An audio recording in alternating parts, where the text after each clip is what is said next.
రంగారెడ్డి జిల్లా మంచాల మండల తహసీల్దార్ ఆఫీసులో భారీ స్కామ్ బయటపడింది. వీఆర్ఏ, డీటీ, ఆర్ఐ సంతకాలు లేకుండానే ఫేక్ ఇన్కమ్, క్యాస్ట్ సర్టిఫికెట్లను జారీ చేసి అక్రమాలకు పాల్పడ్డారు కింది స్థాయి సిబ్బంది. మండల కార్యాలయంలో అవుట్సోర్సింగ్ ఉద్యోగి సురేష్ మరికొందరు ముఠాగా ఏర్పడి ఈ స్కామ్ చేసినట్లు అధికారుల విచారణలో బయటపడింది.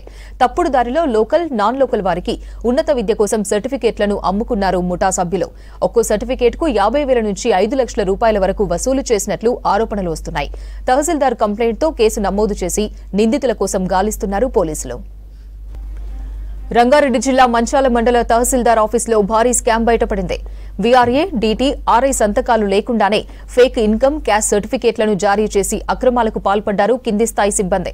మండల కార్యాలయంలో అవుట్సోర్సింగ్ ఉద్యోగి సురేష్ మరికొంతమంది ముఠాగా ఏర్పడి ఈ స్కామ్ చేసినట్లు అధికారుల విచారణలో బయటపడింది.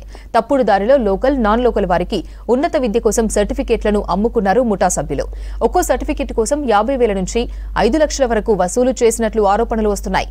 తహసీల్దార్ కంప్లైంట్తో కేసు నమోదు చేసి నిందితుల కోసం గాలిస్తున్నారు పోలీసులు.